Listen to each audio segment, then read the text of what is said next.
Bonjour à chacun et à chacune d'entre vous. Mon nom est Paul-André Durocher. Ce 32e dimanche du temps ordinaire, dimanche 8 novembre, encore l'occasion pour moi de prendre un peu de temps avec vous pour scruter les Écritures et prier ensemble un peu, en particulier pour ceux et celles d'entre vous qui n'avaient pas la chance de vous rendre à la messe en ce temps de la COVID, surtout en palier rouge. Alors, comme nous le faisons tous les dimanches, commençons par reprendre la prière d'ouverture. Préparons-nous à rencontrer le Seigneur dans sa parole de vie. Prions. Dieu qui est bon et tout-puissant, éloigne de nous tout ce qui nous arrête, afin que sans aucune entrave, ni d'esprit, ni de corps, nous soyons libres pour accomplir ta volonté. Nous te le demandons par Jésus, ton Fils, notre Seigneur, qui vit et règne avec toi dans l'unité du Saint-Esprit, maintenant et pour les siècles des siècles. Amen. La première lecture de ce dimanche est tirée du livre de la sagesse. Dans les livres de l'Ancien Testament catholique, ce texte est le dernier à avoir été composé, peut-être seulement 50 ans avant le temps de Jésus, composé en grec par un juif qui vivait en Égypte, à Alexandrie, donc non pas en Palestine. Et c'est un texte qui est pétri, on pourrait dire, de la culture grecque. Les Grecs avaient un grand intérêt pour la sagesse. Dire que quelqu'un est un ami de la sagesse, sagesse c'est Sophia, ami c'est philo, philosophia, philosopha. Un philosophe, c'est un ami de la sagesse. Et nous savons que les Grecs étaient friands de philosophie. Ils voulaient comprendre la sagesse. Alors, cet auteur leur propose une autre sagesse que celle des philosophes grecs, une sagesse qui vient de Dieu lui-même. Il veut leur faire comprendre que cette sagesse-là est comme un cadeau que Dieu donne à ceux qui sont en relation avec Dieu. Écoutons cet extrait du livre de la sagesse. La sagesse est resplendissante. Elle ne se flétrit pas. Elle se laisse aisément contempler par ceux qui l'aiment. Elle se laisse trouver par ceux qui la cherchent. Elle devance leurs désirs en se faisant connaître la première. Celui qui la cherche dès l'aurore ne se fatiguera pas. Il la trouvera assise à sa porte. Penser à elle est la perfection du discernement, et celui qui veille à cause d'elle sera bientôt délivré du souci. Elle va et vient à la recherche de ceux qui sont dignes d'elle. Au détour des sentiers, elle apparaît avec un visage souriant. Dans chacune de ses pensées, elle vient à leur rencontre. Parole du Seigneur. Nous rendons grâce à Dieu. C'est quoi la sagesse? Quand j'étais jeune, on m'a appris un dicton. Ah, si jeunesse savait, si vieillesse pouvait. Sous-entendu, c'est que les jeunes, ils sont pleins d'énergie, de capacité, mais ils ne savent pas vraiment. Ils n'ont pas la connaissance nécessaire pour prendre de bonnes décisions. Les personnes plus âgées, elles ont la connaissance. Malheureusement, elles ont perdu la force pour être capables d'agir en fonction de cette connaissance-là. Et on dit qu'à ce moment-là, la sagesse, ça vient avec les années.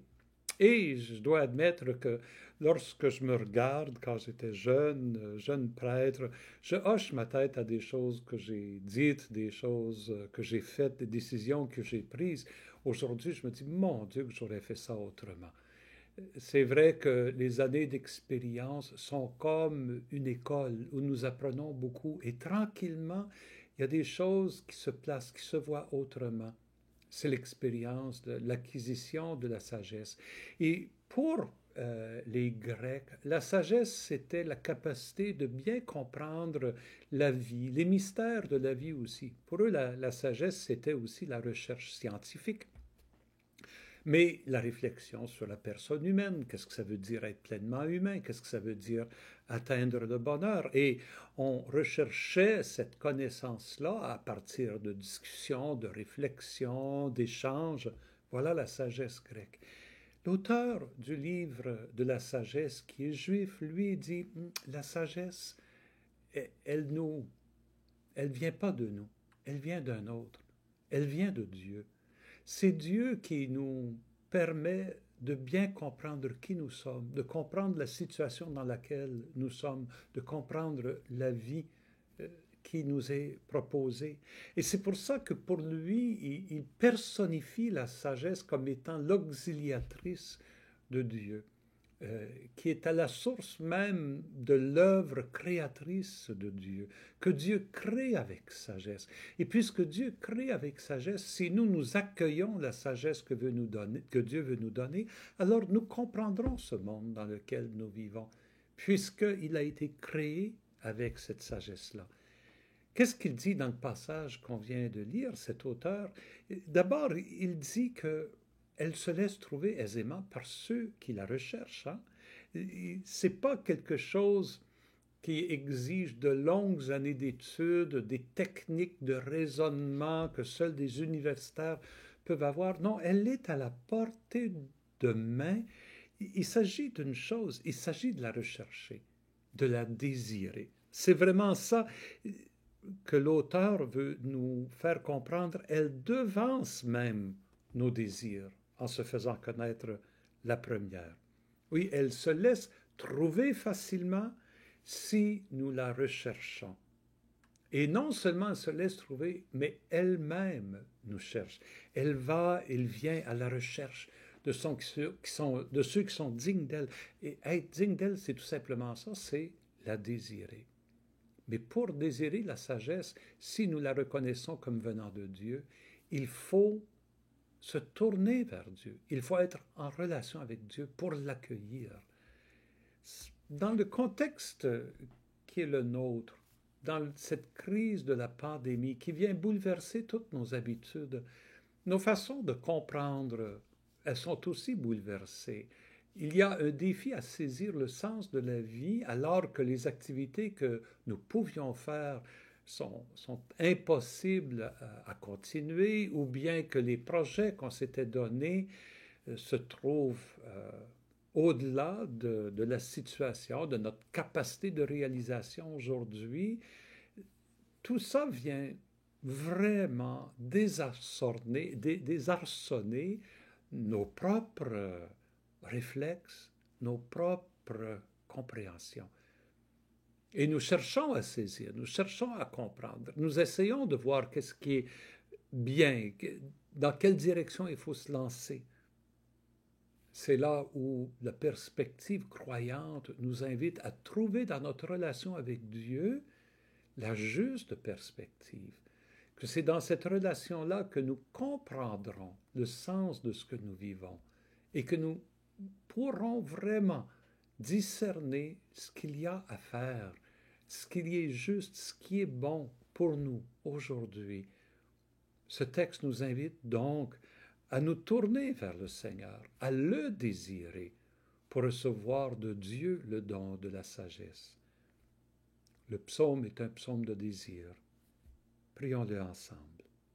Le refrain « Mon âme a soif de toi, Seigneur mon Dieu. » Dieu, tu es mon Dieu, je te cherche dès l'aube. Mon âme a soif de toi. Après toi languit ma chair, terre aride, altérée, sans eau. Mon âme a soif de toi, Seigneur mon Dieu. Je t'ai contemplé au sanctuaire, j'ai vu ta force et ta gloire. Ton amour vaut mieux que la vie, tu seras la louange de mes lèvres. Mon âme a soif de toi, Seigneur mon Dieu. Toute ma vie je vais te bénir, lever les mains en invoquant ton nom. Comme par un festin je serai rassasié, la joie sur les lèvres, je dirai ta louange. Mon âme a soif de toi, Seigneur mon Dieu. Dans la nuit, je me souviens de toi et je reste des heures à te parler. Oui, tu es venu à mon secours. je crie de joie à l'ombre de tes ailes. Mon âme a soif de toi, Seigneur mon Dieu. La deuxième lecture est tirée de la première lettre de Saint Paul aux Thessaloniciens. C'est la continuation, une lecture semi-continue que nous faisons de semaine en semaine de cette lettre. J'ai déjà expliqué comment c'est une communauté qui est chère au cœur de Paul. Il a envoyé Timothée chercher des nouvelles de cette communauté. Timothée est revenu avec une question que les gens se posent. Pour saisir le sens de cette question, il faut comprendre la mentalité des premiers chrétiens, des premières chrétiennes. Avec la résurrection de Jésus, on était convaincus que c'était le début des derniers temps, que la résurrection de Jésus signalait la résurrection de tous les morts. Peut-être pas immédiatement, là, pas le jour de Pâques, mais bientôt. Que nous étions dans une époque qui nous mènerait vers la gloire du royaume de Dieu. Et c'était vraiment une attente très vive dans le cœur des hommes et des femmes qui croyaient à la résurrection de Jésus. Pour eux, pour elles, c'était imminent. La venue du Christ dans la gloire, elle arrivait là, d'un jour à l'autre. Et on attendait ce jour-là. Et là, ça n'arrive pas. Ça tarde à arriver de toute façon. Paul écrit cette lettre probablement peut-être vers l'an 50. Ça fait 15 ans, 20 ans depuis la résurrection de Jésus. Et puis, quand est-ce qu'il revient, le Christ? Et encore pire, il y en a qui sont en train de mourir. Des croyants, des croyantes dans la résurrection de Jésus sont en train de mourir. Mais que va-t-il arriver à ces hommes et à ces femmes-là?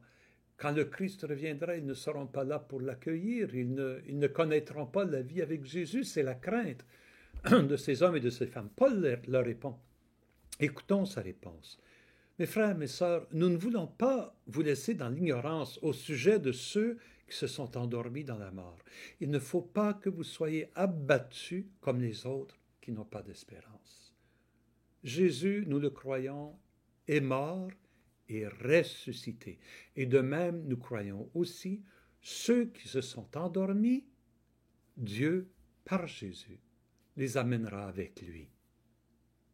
Car sur la parole du Seigneur, nous vous déclarons ceci. Nous, les vivants, nous qui sommes encore là pour la venue du Seigneur, nous ne devancerons pas ceux qui se sont endormis. Au signal donné par la voix de l'archange et par la trompette divine, le Seigneur lui-même descendra du ciel, et ceux qui sont morts dans le Christ ressusciteront d'abord.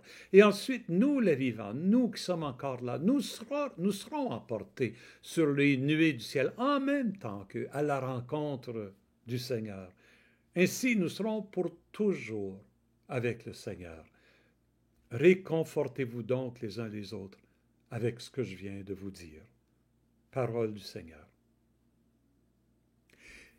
C'est intéressant que dans ce texte, Paul, il dit que la réponse qu'il donne, elle est, je cite, sur la parole du Seigneur. Et quand il parle du Seigneur, il parle de Jésus. Sur la parole de Jésus. En autre mot, il est en train de dire ce que je vous enseigne, ça vient de Jésus lui-même.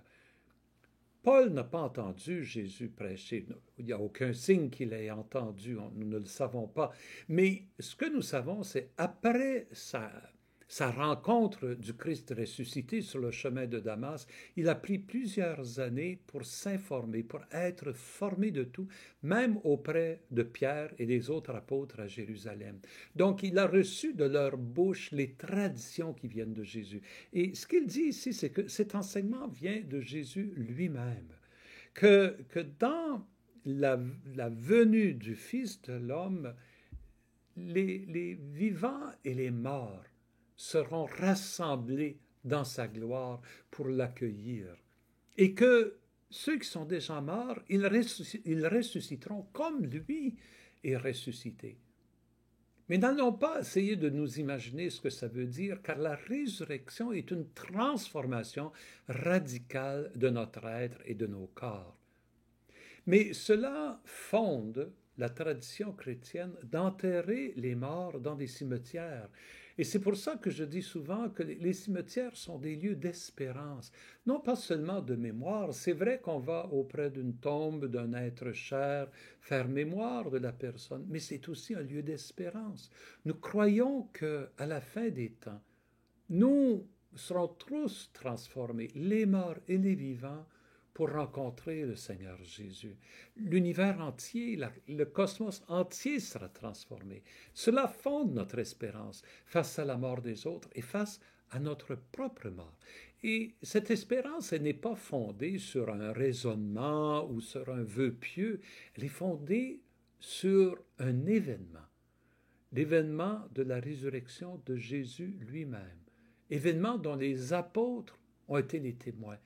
C'est un événement qui a transformé leur vie et qui ont fait d'eux des prédicateurs indéfatigables de cette bonne nouvelle. Jésus est mort, Jésus est ressuscité, Jésus reviendra dans la gloire. En attendant son retour, qu'est-ce que nous faisons? Est-ce que nous nous assoyons, nous nous tournons les pouces, il tarde à venir? Quelle attitude devons-nous prendre? L'Évangile va nous le dire. Tournons-nous vers l'Évangile. C'est de Saint Matthieu. Nous sommes vers la fin de l'Évangile de Matthieu, la fin, c'est-à-dire les derniers chapitres avant la passion du Christ, avant le récit de sa mort et de sa résurrection. La fin, on pourrait dire, du ministère de prédication de Jésus. Et il va prononcer une parabole. Écoutons. En ce temps-là, Jésus disait à ses disciples cette parabole. Le royaume des cieux sera comparable à 10 jeunes filles invitées à des noces qui prirent leurs lampes pour aller à la rencontre de l'époux. 5 d'entre elles étaient insouciantes et 5 étaient prévoyantes. Les insouciantes avaient pris leurs lampes sans emporter d'huile, tandis que les prévoyantes avaient pris avec leurs lampes des flacons d'huile. Comme l'époux tardait, elles s'assoupirent toutes et s'endormirent. Au milieu de la nuit, il y eut un cri « Voici l'époux, sortez à sa rencontre !» Alors toutes ces jeunes filles se réveillèrent, se mirent à préparer leurs lampes. Les insouciantes demandèrent aux prévoyantes « Donnez-nous de votre huile, car nos lampes s'éteignent. » Les prévoyantes leur répondirent « Jamais cela ne suffira pour nous et pour vous, allez plutôt chez les marchands vous en acheter. » Pendant qu'elles allaient en acheter, l'époux arriva. Celles qui étaient prêtes entrèrent avec lui dans la salle des noces, et la porte fut fermée. Plus tard, les autres jeunes filles arrivèrent à leur tour et dirent « Seigneur, Seigneur, ouvre-nous !» Il leur répondit « Amen, je vous le dis, je ne vous connais pas. Veillez donc, car vous ne savez ni le jour ni l'heure. » Acclamons la parole du Seigneur. Louange à toi, Seigneur Jésus. Des paraboles, mes amis, ce ne sont pas comment je pourrais dire, des histoires inventées pour simplement illustrer une morale à la fin, qu'on pourrait détacher de la parabole. Et les paraboles ne sont pas plus des allégories où chaque élément représente quelque chose dans la vie. Non, les paraboles sont plutôt des récits dans lesquels il faut pénétrer pour essayer de dégager le sens profond du récit qui, lui, peut contenir plusieurs sens et on pourrait dire un univers de sens. Il nous fait pénétrer dans l'univers du royaume. Essayons de pénétrer dans cet univers. Il faut comprendre quelque chose de la pratique de l'époque à laquelle Jésus a raconté cette histoire-là, comment les mariages se fêtaient à cette époque-là. D'abord, les mariages n'étaient pas l'affaire entre deux personnes, mais entre deux familles. Deux familles s'entendaient qu'un fils marierait une fille. Et typiquement, le nouveau couple établirait sa demeure près de la famille de l'homme. C'était une société patriarcale dans ce sens-là. Et le mariage ayant été organisé bien des années avant, au moment où le temps est arrivé pour que le couple fasse vie commune, alors le mari qui avait été désigné partait chez l'épouse qui avait été choisie pour aller la chercher. typiquement, à ce moment-là, il y avait une négociation sur combien valait l'épouse parce qu'il fallait dédommager le père de l'épouse, il fallait apporter une dot, hein, c'est l'origine de la dot, payer ça, et puis ensuite, la femme, elle, accompagnait son mari pour revenir chez lui. Alors, une fois qu'il partait, bon là, tout le reste de la famille, la parenté, les amis de l'époux, ils s'assemblaient à la nouvelle maison, ils attendaient. Ils attendaient qu'arrive le mari avec sa nouvelle épouse. Et là, la fête commencerait. Et c'est dans ce contexte-là qu'il y a 10 jeunes filles, donc ce sont des adolescentes qui ne sont pas en couple, c'est pour ça elles sont comme un petit groupe qui attendent. Bon, et Jésus, il propose cette situation inusitée qu'il y en a 5 qui avaient prévu que ça pourrait durer quelque temps, donc qui avaient apporté de l'huile additionnelle, alors qu'il y en avait 5 qui, elles, pensaient qu'ils reviendraient rapidement. Elles n'ont pas prévu autre façon d'être, et puis elles n'ont rien apporté avec elles. Évidemment, la soirée se prolonge, elles sont jeunes, elles s'endorment, mais voilà qu'un cri retentit. Hey, l'époux arrive, l'époux arrive. Un des amis de l'époux, peut-être qui était parti, qui arrive en courant pour dire préparez-vous, ouvrez la pièce, préparez la nourriture, sortez la nourriture. Ils arrivent. Alors là, les jeunes se réveillent, mais entre-temps, les lampes se sont éteintes. Celles qui avaient prévu que ça pourrait prendre plus de temps, elles ont de l'huile, elles mettent l'huile, elles ont des lampes pour les accompagner, mais celles qui n'en ont pas, elles se tournent vers celles qui avaient été prévoyantes, mais elles disent, ben, il n'y en a pas assez pour nous deux, là, c'est pas une solution, là. Allez chez le marchand. Et pendant qu'elles sont parties, on connaît le reste de l'histoire, l'époux arrive, tout le monde rentre dans la maison, on ferme la porte, et là, les jeunes reviennent finalement avec leur huile, mais là, il est trop tard. Et le maître de la maison, hein, l'époux, il répond, je vous le dis, je ne vous connais pas, je ne vous reconnais pas. Qui êtes-vous? Qui êtes-vous?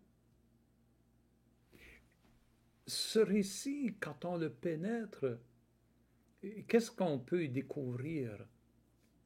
C'est que la différence entre les sages, c'est intéressant, on revient à la sagesse ici, dont on avait parlé dans la première lecture.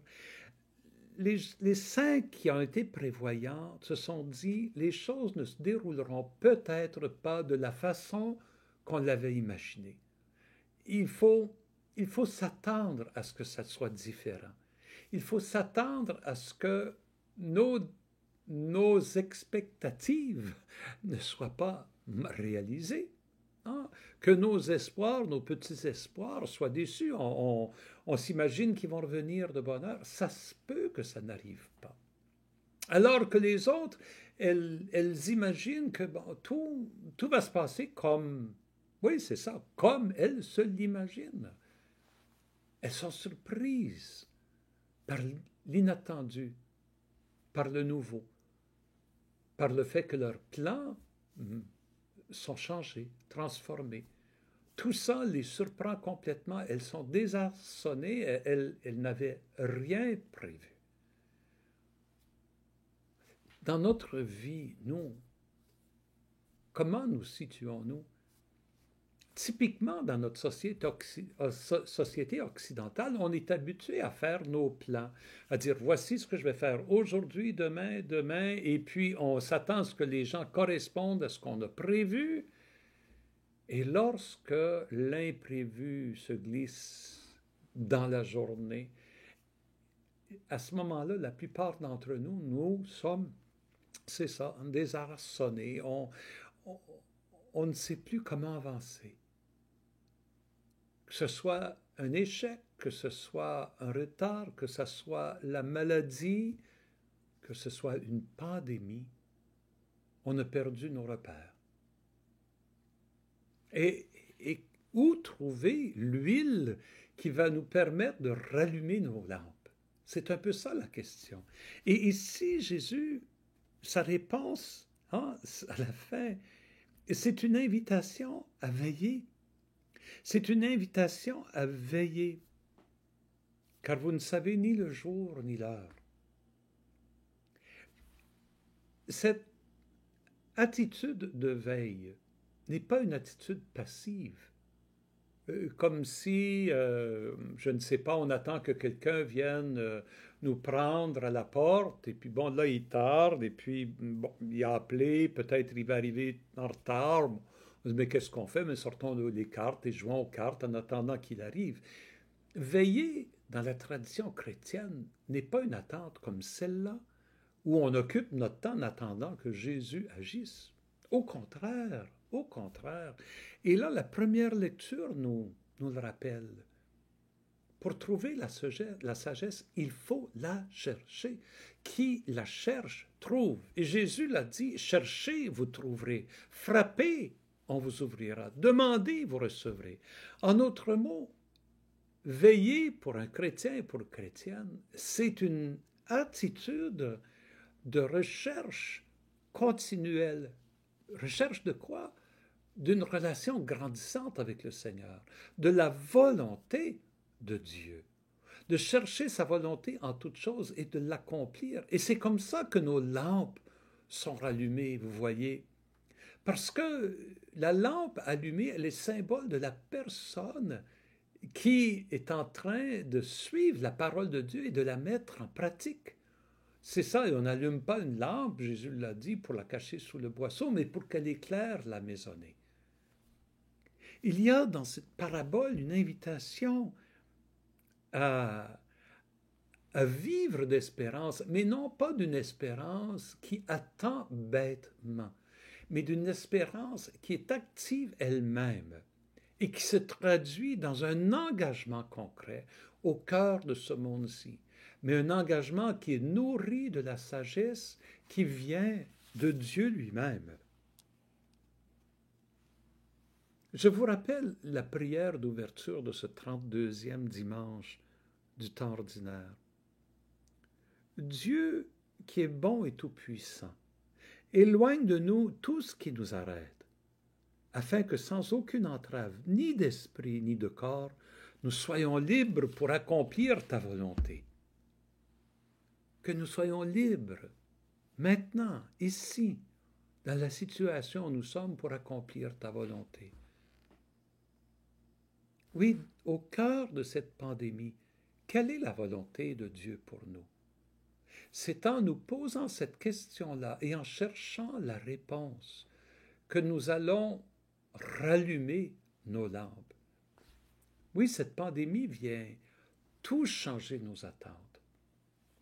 Comme les jeunes femmes, ces jeunes femmes, ces fillettes, vraiment, des préadolescentes qui étaient prévoyantes.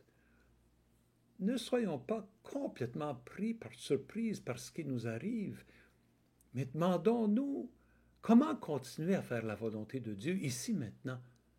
Comment continuer à aimer nos frères et nos sœurs, surtout ceux et celles qui sont le plus dans le besoin. Soyons des hommes et des femmes d'espérance, des hommes et des femmes d'engagement dans le présent qui nous est donné. Avec ces pensées-là, je vous invite à prier avec moi pour un instant. Dieu notre Père, nous voulons te rendre grâce pour la venue de ton Fils Jésus. Sa parole nous éveille, sa parole peut même nous ébranler, mais sa parole nous montre une piste de vie, une piste de sagesse. Oui, nous te rendons grâce pour la sagesse que Jésus nous enseigne. Nous te rendons grâce pour Jésus qui est ta sagesse vivante. En le cherchant, lui, en écoutant sa parole, nous nous ouvrons à ta sagesse, qui vient non pas parce que nous sommes super intelligents, que nous avons fait de longues études, mais tout simplement parce que notre cœur désire te connaître et connaître ta volonté. Nous te rendons grâce pour l'espérance que crée en nous la résurrection de ton Fils, qui nous dit qu'au-delà du vendredi saint, il y a un dimanche de Pâques, qui nous rappelle que la vie n'est pas finie dans la mort, mais qu'elle est transformée. Que nous ne tombons pas dans un trou noir, mais nous sommes élevés vers la lumière, vers ta lumière. Et merci de rallumer nos lampes, ici et maintenant, à cette belle et ardente lumière. Merci de nous aider à accueillir ton Fils Jésus qui vient continuellement vers nous. Oui, il reviendra dans la gloire, mais il vient vers nous à tous les jours, en ce moment, en écoutant cette parole, dans cette prière, ton Fils vient vers nous. Et notre cœur est plein de joie. Nous te demandons de nous libérer de tout ce qui pourrait nous empêcher de reconnaître sa venue parmi nous et d'adhérer à sa parole et de la réaliser dans nos vies. Nous te prions pour toutes les personnes qui vivent dans le doute, l'angoisse. Nous te prions pour les personnes qui ont peur de la mort. Nous te prions pour toutes les personnes qui doivent confronter la mort imminente. Pensons en particulier aux hommes et aux femmes qui, à cause de la pandémie, doivent mourir dans la solitude, sans l'accompagnement de ceux et de celles qui leur sont chers. Réconforte-les, Seigneur. Donne-leur un signe de ta présence. Donne-leur courage et force, et surtout cette grande espérance qui vient de savoir que ton Fils est ressuscité. Et nous te prions pour les personnes qui les accompagnent, tous ces préposés aux soins de santé, les hommes et les femmes qui travaillent dans les centres de soins palliatifs, dans nos hôpitaux, dans nos maisons.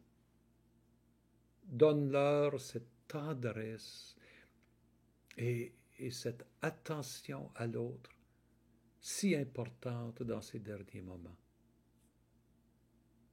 Nous te prions aussi, Seigneur, pour toutes les personnes qui font face à une mort violente à cause de la guerre, à cause de la persécution, à cause de l'oppression, à cause de l'emprisonnement, pour quelque raison que ce soit, Seigneur. Pour les personnes qui meurent trop jeunes d'accidents ou de maladies. Nous te les présentons toutes, Seigneur, ces personnes-là. Nous te demandons d'être proche d'eux. Nous te prions pour nos morts, pour les hommes et les femmes que nous avons aimés, jeunes et vieux, et qui nous ont précédés auprès de toi. Fais-leur voir ta lumière, Seigneur. Accueille-les dans ton amour,